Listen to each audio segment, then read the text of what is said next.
কিরে চন্দনা, তুই কোথায় যাচ্ছিস? আমি জানি তুই আমার বৌমার মা, কিন্তু সেই কারণে তোকে এই বাড়ি ছেড়ে বেরিয়ে যেতে হবে না। তোকে আমি আমার কাছেই রেখে দেব, কারণ তুই বৌমার মা হতে পারিস, কিন্তু আমার ভালো আর প্রিয় বান্ধবী। সত্যি রত্না, তুই আমাকে বান্ধবী বলে মনে করিস? আমি কোনোদিনও ভাবতে পারি না যে আমার মেয়ের শাশুড়ি মা আমার বান্ধবী হতে পারে। সত্যি ঈশ্বরের অশেষ কৃপা যে তোর মতো এত ভালো বান্ধবী আমি জীবনে পেয়েছি। হ্যাঁ, তুই আমার প্রিয় বান্ধবী বলেই তো আজকে থেকে আমি আর তুই একসঙ্গেই থাকবো, কারণ আমরা অন্য সম্পর্কের আগেও, কারণ আমার কাছে বন্ধুত্বের সম্পর্ক খুবই গুরুত্বপূর্ণ। সাথীর শাশুড়ি মা এবং মায়ের মধ্যে বন্ধুত্ব তৈরি হওয়ার আগে অনেক বড় একটা ঘটনা ঘটে। সেই ঘটনা শুরু হয় আজ থেকে প্রায় 1 বছর আগে। 1 বছর আগে একদিন বৃষ্টির দিন সকালবেলায়। সকাল থেকে ঝমঝম বৃষ্টি পড়ছে, কিন্তু আমার মেয়ের কোনো হেলদোল নেই। একটু জানালা দরজাটা বন্ধ কর, সেটাও করতে পারবে না। সারাক্ষণ বসে বসে শুধু টিভি দেখবে আর ফোন ঘাঁটবে। আমার তো বয়স হয়েছে, আর আমাকে একা একা সারা বাড়ির কাজ করতে হয় এখনো। চন্দনা তার মেয়ে সাথীর সঙ্গে বাস করে। সাথীর বয়স 25 বছর, কিন্তু সে একেবারে অলস প্রকৃতির মেয়ে ছিল। সে নিজের মায়ের প্রতি একেবারে অনুভূতিহীন, কারণ চন্দনা যেহেতু মধ্যবিত্ত পরিবারের মহিলা, আর তার স্বামী মারা যাওয়ার পর তাকে সবজি বিক্রি করে জীবন কাটাতে হয়। সেই জন্য সাথী কাউকে নিজের মায়ের পরিচয় দিতে চায় না, কিন্তু চন্দনা সবসময় চেষ্টা করে যাতে সাথীকে সে ভালো রাখতে পারে। একদিন সকাল থেকে মুষলধারে বৃষ্টি হলে সাথী খাটের উপর শুয়ে শুয়ে জানালা দিয়ে বৃষ্টি দেখতে থাকে, আর চন্দনা সারা বাড়ির জল পরিষ্কার করে। উফ মা, এই বৃষ্টির মধ্যে অন্তত আমাকে কথা শুনিও না, কারণ এত সুন্দর রোমান্টিক বৃষ্টির ওয়েদার, সেটা আমাকে এনজয় করতে দাও। আর আমি জানালা দরজা কিছুই বন্ধ করতে পারবো না। এরকম করিস না মা, কারণ তোর বিয়ে হলে তুই খুব সমস্যায় পড়বি। এখন না হয় আমার সঙ্গে থাকিস বলে আমি বাড়ির সব কাজ করি, কিন্তু তোকে তো আস্তে আস্তে সব কাজ শিখতে হবে, না হলে শ্বশুর বাড়িতে গিয়ে শাশুড়ি মা তোকে অনেক কথা শোনাবে। আমাকে কথা শোনানো অত সহজ নয় মা, কারণ আমি তোমার মতো গরিব স্বামীকে বিয়ে করব না, যে আমাকে শুধু সারা জীবন কষ্ট দেবে। একটা বড়লোক ঘরের ছেলেকে আমি বিয়ে করব, যেখানে 1000টা চাকর বাকর রেখে আমি আরাম করতে পারবো, আর যেখানে আমার একটা কথাই সবাই আমার জন্য সব কাজ করে দেবে। জীবনে এত উচ্চাকাঙ্ক্ষা থাকা ভালো নয় সাথী। আমরা মধ্যবিত্ত ঘরের মানুষ, তাই সবসময় সব পরিস্থিতির সাথে মানিয়ে গুছিয়ে থাকাই ভালো। আমি সবসময় উচ্চাকাঙ্ক্ষা করতেই পছন্দ করি, কারণ আমি গরিব হয়ে মরতে চাই না। আমি বড়লোক ঘরের বউ হয়ে আরাম করে জীবন কাটাতে চাই, কারণ তোমার গরিবের জীবন তো দেখলাম, আমার এই গরিবের জীবন একদম পোষায় না। এই বলে সাথী সেখান থেকে চলে যায়। দেখতে দেখতে কিছুদিন কাটে। একদিন সাথীর বান্ধবী রমলার গ্রামের জমিদারের সঙ্গে বিয়ে ঠিক হয়, তাই রমলা সাথীকে নিমন্ত্রণ করতে আসে। রমলার এরকম জমিদার পরিবারে বিয়ে হচ্ছে দেখে সাথী মনে মনে খুবই আনন্দিত হয়। তাই রমলার বিয়ের দিন সাথী সুন্দর করে সেজেগুজে বিয়েতে গিয়ে উপস্থিত হয়, আর সে তার বান্ধবীর বিয়েতে অনেক অনেক আনন্দ করে। সেই সময় রমলার জমিদার বরের বন্ধু অয়নের সঙ্গে সাথীর ধাক্কা লাগে। I am really very sorry madam, আপনার কোথাও লাগেনি তো? আসলে আমি বুঝতে পারিনি। অ্যাকচুয়ালি আপনাকে দেখতে অনেক সুন্দর তো, তাই আপনার দিকে তাকাতে গিয়ে আমি আপনাকে ধাক্কা মেরে দিয়েছি। না না, ঠিক আছে, কোনো ব্যাপার নয়, আপনাকেও দেখতে খুব সুন্দর লাগছে। এমন সময় সাথী এবং অয়ন একে অপরকে পছন্দ করে ফেলে, আর অয়ন ঠিক করে যে সে সাথীকেই বিয়ে করবে। তাই বিয়ে বাড়ির পর অয়ন তার মা রত্না দেবীকে সাথীর ব্যাপারে বলে। একদিন রত্না দেবী অয়নের সঙ্গে সাথীর জন্য বিয়ের সম্বন্ধ নিয়ে তাদের বাড়িতে আসে। সাথী অয়ন এবং তার মাকে দেখে খুবই খুশি হয়, আর সে বুঝতে পারে যে অয়ন তাকে বিয়ের প্রস্তাব নিয়ে এসেছে। কিন্তু রত্না দেবী চন্দনাকে দেখেই চিনতে পারে। ও সাথী, তোমার মেয়ে? তোমাকে তো আমি ভালো করেই চিনি, কারণ আমি প্রত্যেকদিন সকালবেলা তোমার সবজির গাড়ি থেকে সবজি কিনি। সত্যি চন্দনা, তোমার সবজি এত টাটকা, আমরা তো আর অন্য কোথাও থেকে সবজি কিনি না। আমার ছেলে যে তোমার মেয়েকে পছন্দ করেছে, এটা জানতে পেরে খুবই ভালো লাগলো। হ্যাঁ হ্যাঁ, আমিও আপনাকে চিনতে পেরেছি, কিন্তু আপনার ছেলে আমার মেয়েকে পছন্দ করেছে সেই ব্যাপারটা আমি ঠিক বুঝতে পারলাম না। আমাকে বিষয়টা একটু খুলে বলবেন? আমার ছেলে অয়ন তোমার মেয়ে সাথীকে বিয়ে করতে চায়, কারণ বিয়ে বাড়িতে তোমার মেয়েকে দেখার পর আমার ছেলে পাগল হয়ে গেছে। তাই তুমি যদি এই বিয়েতে তোমার মতামত দাও, তাহলে আমি কথাবার্তা এগিয়ে নিয়ে যেতে পারি। সাথীকে সত্যিই দেখতে খুব সুন্দর, তাই আমারও এই বিয়েতে কোনো সমস্যা নেই। এত বড়লোক বাড়ির ছেলে মধ্যবিত্ত ঘরের সাথীকে বিয়ে করবে জেনে চন্দনা খুবই অবাক হয়, কারণ সে প্রথমে এই বিয়েতে রাজি হতে চায় না, কারণ এত বড়লোক বাড়িতে মেয়েকে বিয়ে দেওয়ার মতো ক্ষমতা তার নেই। তাই সে বিয়ে না দেওয়ার জন্য অজুহাত খুঁজতে থাকে। কিন্তু দিদি, আপনার ছেলে মনে হচ্ছে আমার মেয়ের থেকে বয়সে অনেকটাই বড়, তাই এভাবে যদি বিয়ে হয় তাহলে লোক সমাজে অনেক কথা শুনতে হবে। আপনি একটু ভেবে দেখুন।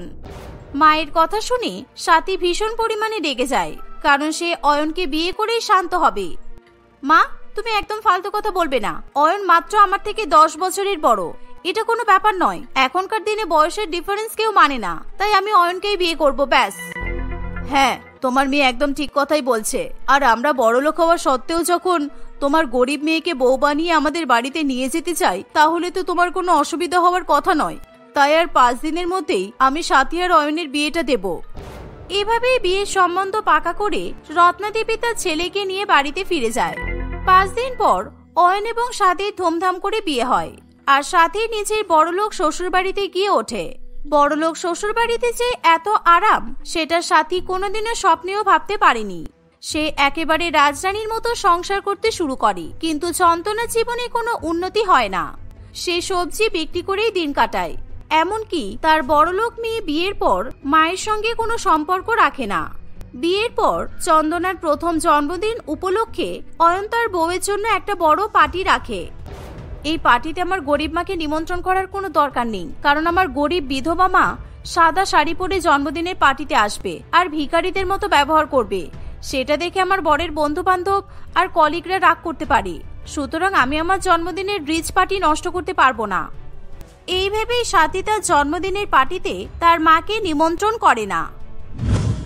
দেখতে দেখতে সাথীর জন্মদিন চলে আসে। তার জন্মদিনের পার্টিতে অয়নের সমস্ত বড়লোক বন্ধু বান্ধবরা এবং তার অফিসের কলিগরা চলে আসে। অয়ন তার বউয়ের জন্য খুব সুন্দর সুন্দর সারপ্রাইজ প্ল্যান করে, কিন্তু চন্দনা লোকের মুখে মুখে সাথীর জন্মদিনের পার্টির খবর পেয়ে যায়। কিন্তু সাথী নিজের মুখে তার মাকে নিমন্ত্রণ না করায় চন্দনা ভীষণ পরিমাণে কষ্ট পায়। তবুও মেয়ের উপর রাগ না করে অল্প টাকা দিয়ে চন্দনা একটা গিফট কিনে সেই পার্টিতে এসে উপস্থিত হয়। সাথী তার গরিব মাকে দেখার সঙ্গে সঙ্গে প্রচন্ড পরিমাণে রেগে যায়। এই নে সাথী, আমি তোর জন্য জন্মদিনের উপহার নিয়ে এসেছি। তুই আমাকে তোর জন্মদিনের অনুষ্ঠানে নিমন্ত্রণ না করলে কি হবে? আমি কিন্তু তোর মা, তাই আমি ঠিক খবর পেয়ে চলে এসেছি। ইস, মানসিক বিকারগ্রস্ত মহিলা, তুমি নিজেকে আমার মা বলে দাবি করছো কেন? আর আমি তোমার হাত থেকে কোনো রকম উপহার নিতে পারবো না। তুমি ইচ্ছা করে এই পার্টিতে এসে পার্টির মজাটাই একেবারে নষ্ট করে দিতে চাইছো, পাগলি কোথাকার। এভাবেই সাথী তার মায়ের সঙ্গে খারাপ ব্যবহার করে তাকে তার শ্বশুর বাড়ি থেকে তাড়িয়ে দেয়। চন্দনাও কাঁদতে কাঁদতে সেখান থেকে বেরিয়ে যায়। আমার মেয়ে এখন এতটাই বড়লোক হয়ে গেছে যে নিজের মাকে পরিচয় দিতে চাইছে না, সবার সামনে আমাকে পাগলি বলে ডাকছে। আমি কোনোদিনও সাথীর কাছ থেকে এটা আশা করিনি। আমার মেয়ে এতটা স্বার্থপর আর বাজে কিভাবে হয়ে গেল? দেখতে দেখতে আরো কিছুদিন কাটে। একদিন রত্নাদেবীর বাড়ির সমস্ত চাকর এবং চাকরানী গ্রামে উৎসব পালন করার জন্য ছুটি নেয়। তাই রত্নাদেবী ভাবে যে তার বৌমা নিজেই বাড়ির সমস্ত কাজ করবে, কিন্তু সাথী এতটাই খারাপ মেয়ে যে সে বাড়ির কোনো কাজই করতে চায় না। আর এই কয়েকদিনের জন্য যেহেতু অয়ন কাজের সূত্রে শহরে থাকে, তাই সাথী আরো বেশি পরিমাণে হাতির 5 পা দেখতে শুরু করে। আমার কাজ করতে বুয়ে গেছে, আমার সব চাকর চাকরানি ছুটি নিয়েছে, তাতে আমি কি করব? এখন আমার বাড়িতে আপনি চাকরানি হয়ে কাজ করবেন, তাই বেশি কথা না বাড়িয়ে বাড়ির কাজগুলো করুন। এই শুনে রত্নাদেবী বাড়ির কাজ করতে শুরু করে, কিন্তু তার প্রেশার অনেক বেশি হওয়ায় ছাদে জামা কাপড় মেলতে গিয়ে সে মাথা ঘুরে সিঁড়ি থেকে পড়ে যায়। এর ফলে সে ভয়ঙ্কর আর্তনাদ করে ওঠে। বৌমা, বৌমা, তাড়াতাড়ি এসো, আমার মাথা ফেটে গেছে, তাড়াতাড়ি এসো। সাথী ঘর থেকে দৌড়ে এমন দৃশ্য দেখে ভীষণ পরিমাণে ভয় পেয়ে যায়। সে কোনো রকমে নিজের রক্তাক্ত শাশুড়ি মাকে খাটের উপর শুইয়ে দেয় আর ডাক্তারকে বাড়িতে ডেকে নিয়ে আসে। ডাক্তারবাবু রত্নাদেবীর মাথা ব্যান্ডেজ করে বলে, দেখুন, রত্নাদেবীর মাথায় ভীষণ পরিমাণে আঘাত লেগেছে, আর ওনার যেহেতু হাই প্রেসার, তাই ওনাকে বাড়ির কোনো কাজ করতে দেওয়া যাবে না। উনি এখন প্রায় 1 মাস বেড রেস্ট করবেন, তাই বৌমা হিসেবে আপনাকে ওনার খেয়াল রাখতে হবে। এই বলে ডাক্তারবাবু সেখান থেকে চলে যায়। আর শাশুড়ি মায়ের খেয়াল রাখতে হবে শুনে সাথীর প্রাণ কেঁপে ওঠে, কারণ সে নিজের খেয়াল ছাড়া অন্য কারোর খেয়াল রাখতে জানে না। এই বুড়ি শাশুড়ির খেয়াল রাখতে আমার বয়ে গেছে, কারণ এই বুড়ি মহিলা এখন বেড রেস্ট করবে আর ওনার টয়লেট পটি সব আমাকে পরিষ্কার করতে হবে। না, কোনো মতে নয়। আমি এনাকে প্রতি ঘন্টায় ঘন্টায় হাগিস পরিয়ে দেব, তাহলে আমাকে আর এসব কাজ করতে হবে না। আর এখন আমি যদি আয়া রাখি তাহলে তো অনেক খরচ হবে। আমি বরং এই সুযোগে বাপের বাড়ি থেকে ঘুরে আসি, তাহলে শাশুড়ি মায়ের কোনো কাজকর্মই করতে হবে না আমাকে। এই বলে স্বাতী তার অসুস্থ শাশুড়ি মাকে খাটের উপর ফেলে রেখে ব্যাগপত্র গুছিয়ে বাপের বাড়িতে চলে যায়। কি হলো, তুই আবার আমার বাড়িতে এসে উঠেছিস কেন? আমি গরিব বলে তোর আমাকে পরিচয় দিতে লজ্জা করে, তাই না? আজকে আবার হঠাৎ করে বাপের বাড়ির কথা মনে পড়লো কেন তোর? উফ মা, আমার জন্মদিন হয়ে গেছে অনেক দিন হলো, কিন্তু তুমি এখনো আমার উপর রেগে আছো। আর আমি বাপের বাড়িতে এসেছি তাতে কি হয়েছে?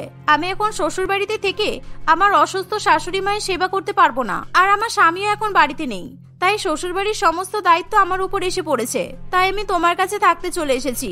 এখানে থাকলে অন্তত আমি আরামে থাকতে পারবো। চন্দনা যখন স্বাতীর শাশুড়ি মায়ের অসুস্থতার কথা শুনে তখন তার খুবই খারাপ লাগে। তোর তো দেখছি মায়া দয়া কিছুই নেই স্বাতী। অসুস্থ শাশুড়ি মাকে ফেলে রেখে তুই বাপের বাড়িতে থাকতে চলে এলি।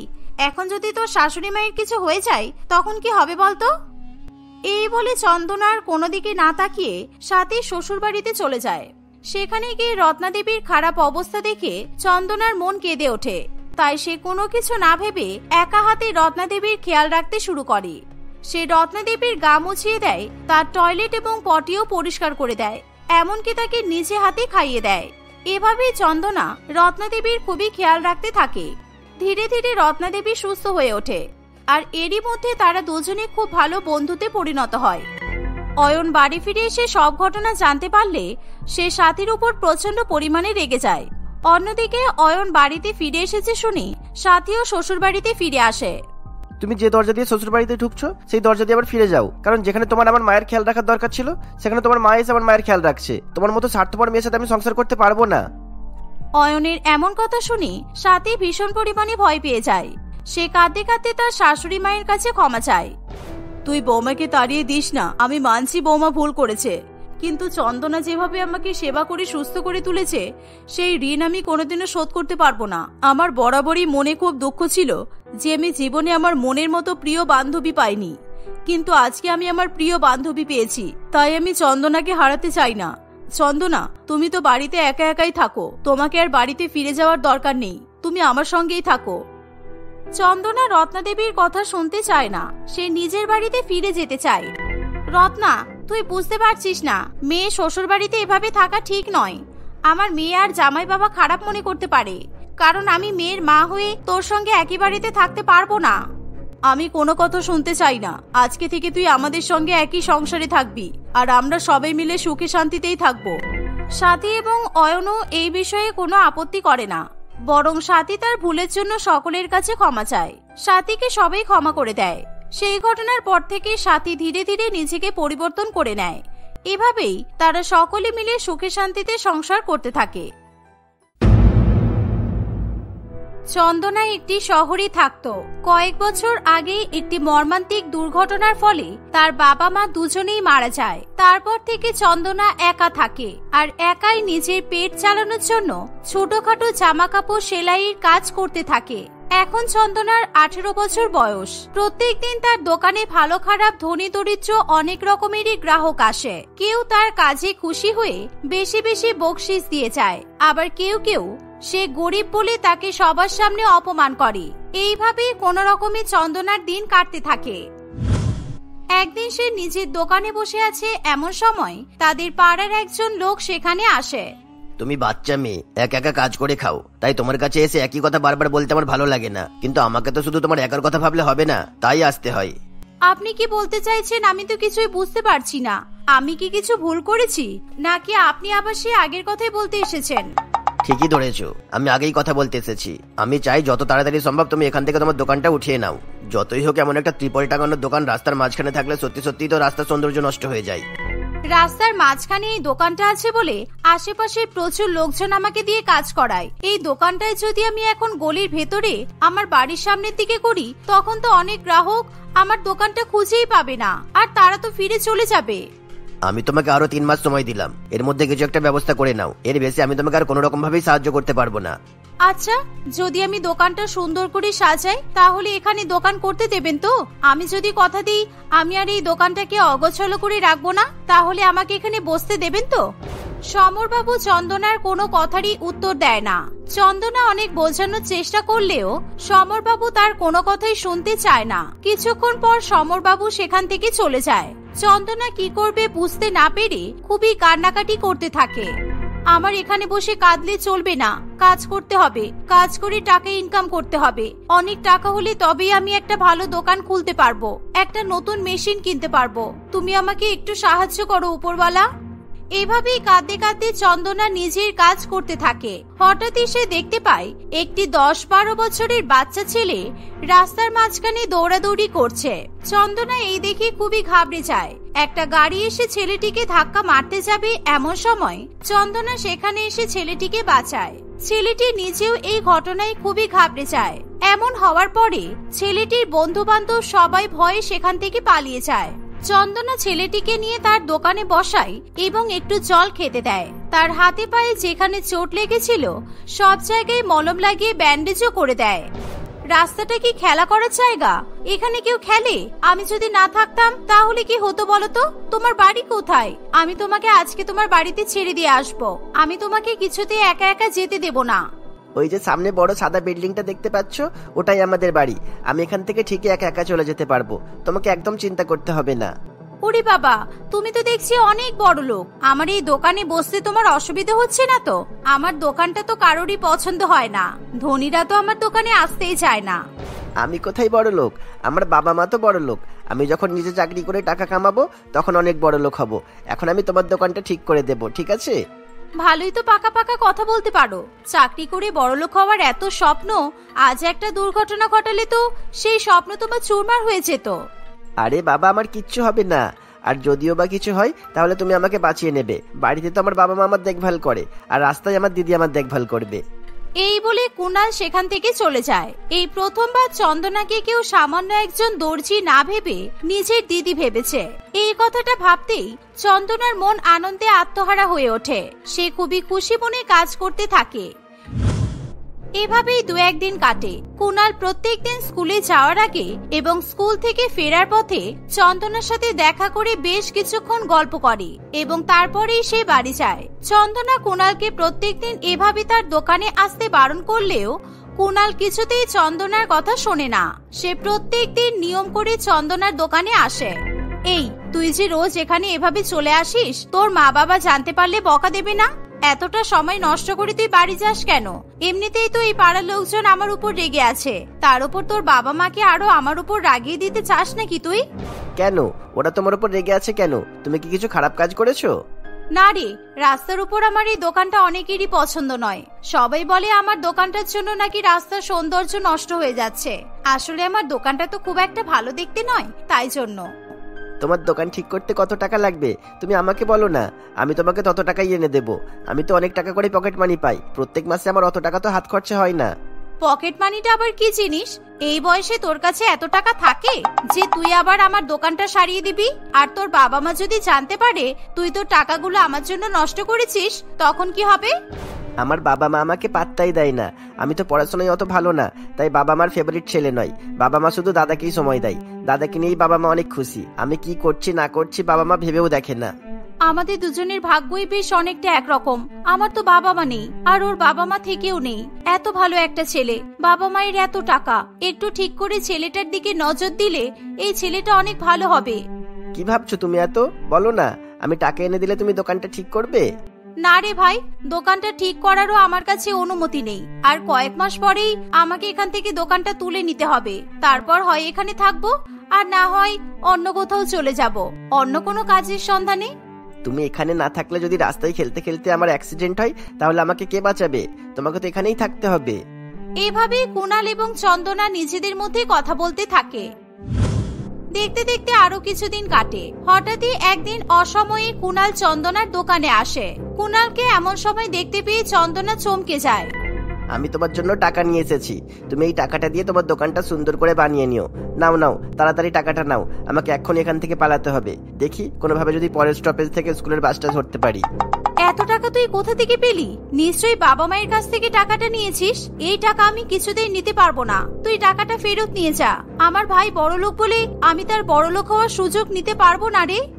আরে বাবা, বলেছিলাম না আমার পকেট মানি, আমার কাছে আরো টাকা আছে। তুমি এটা রাখো, আমার কোনো অসুবিধা হবে না। কুনাল কিছুতেই চন্দনার কথা শোনে না। সে ওই টাকাটা চন্দনার হাতে দিয়েই সেখান থেকে পালিয়ে যায়। তার ভাইয়ের দেওয়া প্রথম উপহার হিসেবে চন্দনা টাকাটা যত্ন করে রেখে দেয়। একদিন কুনাল চন্দনার সঙ্গে বসে গল্প করছে, এমন সময় একজন খুবই রাগী দেখতে মহিলা চন্দনার দোকানের সামনে আসে। সেই মহিলাকে দেখতে পেয়ে কুনাল চন্দনার দোকান থেকে বেরিয়ে গিয়ে একটি ঝোপের পেছনে লুকিয়ে পড়ে। চন্দনার এই ব্যাপারটা অদ্ভুত লাগলেও সেই মুহূর্তে সে কুনালকে আর কিছু বলে না। ওই মহিলা চন্দনার দোকানে এসেই তার সঙ্গে খুবই বাজে ব্যবহার করতে শুরু করে। আমাকে কোনোদিনও তোমার দোকানে আসতে হবে আমি স্বপ্নেও ভাবিনি। আমার গাটা কেমন গুলিয়ে আসছে, এখানে দাঁড়িয়ে থাকা অসম্ভব। ইস মাগো, বিপদে পড়ে মানুষকে কত না কত জায়গায় যেতে হয়। আপনার কি কাজ আপনি বলুন, আমি করে দিচ্ছি। আপনি একদম চিন্তা করবেন না, আমি বেশি সময় নেব না। আমার এই ব্লাউজটার ফিটিং আর ডিজাইনটা একদম বিগড়ে গেছে। যাকে বানাতে দিয়েছিলাম সে কোনো কারণে ভুলভ্রান্তি করেছে। আগামী 3 সপ্তাহ তার দোকান বন্ধ থাকবে, তাই তাকে দিয়ে আমি এটা ঠিক করাতে পারছি না। তুমি এই ব্লাউজটা আমাকে আজকের মধ্যেই ঠিক করে দাও। আপনি আমাকে 1 ঘন্টা সময় দিন, ততক্ষণ না হয় আপনি অন্য কোথাও থেকে ঘুরে আসুন। আমার এখানে আপনাকে থাকতে হবে না। 1 ঘন্টার মধ্যে আমি আপনার ব্লাউজটা একদম ঠিকভাবে তৈরি করে দেব। আমি ঠিক 1 ঘন্টা পরে আসবো, তার মধ্যে যেন ব্লাউজটা তৈরি হয়ে যায়। টাইমে তৈরি না হলে আমি 1 টাকাও দেবো না কিন্তু। এই বলে পারমিতা দেবী সেখান থেকে চলে যায়। পারমিতা দেবী চলে গেলেই কুনাল আবার দোকানের ভেতরে ঢুকে আসে। সে দোকানের ভেতরে এসে জানায় ওই মহিলাটা আসলে তার মা ছিল, আর তার মা প্রচন্ড রাগী। সেই সাথে সে চন্দনাকে তাড়াতাড়ি করে তার মায়ের কাজটা করে দিতে বলে। ঠিক 1 ঘন্টা পরে পারমিতা দেবী আবার চন্দনার দোকানে আসে। নিজের মাকে সেখানে আসতে দেখে কুনাল তাড়াতাড়ি করে আবার লুকিয়ে পড়ে। তখনও চন্দনার একটুখানি সেলাই বাকি ছিল। 1 ঘন্টা হয়ে গেল, তোমার এখনো ব্লাউজ তৈরি করা হলো না? এই নাকি তুমি 1 ঘন্টার মধ্যে সমস্তটা তৈরি করে দেবে বলেছিলে? এই তো ম্যাডাম, হয়ে গেছে, শুধু একটু সেলাই করা বাকি আছে। আপনি একদম চিন্তা করবেন না, আপনার ব্লাউজ একেবারে নতুনের মতো তৈরি হয়ে গেছে। বাহ, কাজ তো বেশ ভালোই করেছো। পরের বার যদি আবার কোনো দরকার থাকে তাহলে তোমার কাছেই আসবো। তোমার হাতের কাজ আমার পছন্দ হয়েছে। এই বলে পারমিতা দেবী ব্লাউজটা নিজের ব্যাগে নিয়ে চলে যেতে যাবে, এমন সময় চন্দনা তাকে আটকায়। ম্যাডাম, আমার টাকাটা? আপনি তো টাকাটা না দিয়েই চলে যাচ্ছেন। কিসের টাকা? তোমার আবার কিসের টাকা শুনি? ব্লাউজটা দিয়ে যাওয়ার সময় বলেছিলাম যদি 1 ঘন্টার একটু বেশি সময় লাগে তাহলে আমি টাকা দেব না। সেখানে তুমি 10 মিনিট বেশি সময় নিয়েছো, এরপরেও তুমি টাকা চাইছো। এরকম করবেন না ম্যাডাম, আজকে আমার সারাদিনে একটাও কাজ আসেনি। আপনি যদি ব্লাউজ তৈরির টাকাটা আমাকে না দেন তাহলে আজকে সারাদিন আমাকে না খেয়ে কাটাতে হবে। আপনারাও যদি গরিবদের সাথে এমন ব্যবহার করেন তাহলে আমরা কোথায় যাব বলুন তো? আমি তো চাই তুই এখান থেকে চলে যা, তাই জন্যই তো এরকম করছি। আমাদের এত সুন্দর বাড়িটার সামনে এরকম একটা ঝুপড়ি বানিয়ে রেখে দিয়েছিস, নেহাত সরকারের রাস্তা। তা না হলে অনেক আগেই তোকে এখান থেকে ঝেঁটিয়ে বিদায় করে দিতাম। তোদের মতো লোকেদের জন্যই তো আমাদের পাড়াটা নোংরা হচ্ছে। এই সমস্ত কথা শুনে কুনাল আর চুপ করে থাকতে পারে না। সে আড়ালের বাইরে চলে আসে। তাকে দেখে তার মা প্রচন্ড পরিমাণে রেগে যায়। তুমি দিদি কিরকম ভাবে অপমান করছো কেন? দোষ তো করলে তুমি দিদির প্রাপ্য টাকা ওকে দিলে না, আবার তুমি ওকে বকছো। ও, এই তাহলে তোর দিদি? এর জন্য তুই নিজের গলার সোনা চেনটা বিক্রি করেছিস? আমি আজকেই পাড়ার সবাইকে ডেকে বলবো এই মেয়েটা কিভাবে বাচ্চাদের ব্রেন ওয়াশ করে তাদের বাড়ি থেকে সোনা গহনা চুরি করাচ্ছে। না না ম্যাডাম, আপনি ভুল ভাবছেন। আমি এরকম কিছু করিনি। ও তো আমাকে যে টাকাটা এনে দিয়েছিল সেটা আমি খরচও করিনি। আমি আপনাকে এক্ষুনি টাকাটা দিয়ে দিচ্ছি। না, ওই টাকাটা আমি তোমাকে দিয়েছি, ওটা তুমি ব্যবহার করবে, তোমার দোকানটা ঠিক করবে। তুমি একমাত্র আমাকে ভালোবাসো, আমার চিন্তা করো। তুমি না থাকলে সেদিন তো আমি প্রাণেই মরে যেতাম। বাবা মায়ের হয়তো কষ্ট হতো না, কারণ বাবা মার জন্য তো দাদা আছে। এই কথাই পারমিতা দেবী খুবই দুঃখ পায়। সে বুঝতে পারে সে তার নিজের ছেলেকে কখনোই ঠিক করে ভালোবাসা দিতে পারেনি, তাই এভাবে তার ছেলেকে প্রত্যেকদিন ভালোবাসার খোঁজে রাস্তায় বেরিয়ে আসতে হয়েছে। পারমিতা দেবী কুনালের কাছ থেকে এটাও জানতে পারে যে চন্দনা কিভাবে কুনালকে মৃত্যুর মুখ থেকে বাঁচিয়ে এনেছিল। এই সমস্ত ঘটনা শুনে পারমিতা দেবী চন্দনার কাছে ক্ষমা চায়। শুধু সরি বললেই তো হবে না, দিদি ভাইয়ের দোকানটা এখানেই রাখার ব্যবস্থা তোমাকেই করে দিতে হবে। দরকার হলে আরেকটু ভালো করে দোকানটা বানিয়ে দেবে, কিন্তু এই দোকানটা এখানেই থাকবে। এই প্রথমবার পারমিতা দেবী কুনালের কথা অমান্য করে না। কয়েকদিনের মধ্যেই রাস্তার একদম সুন্দর একটা জায়গায় পারমিতা দেবী চন্দনাকে ঝকঝকে একটা জামা কাপড় সেলাইয়ের দোকান বানিয়ে দেয়। তারপর থেকে চন্দনার জীবনে আর কোনো রকমের দুঃখ থাকে না।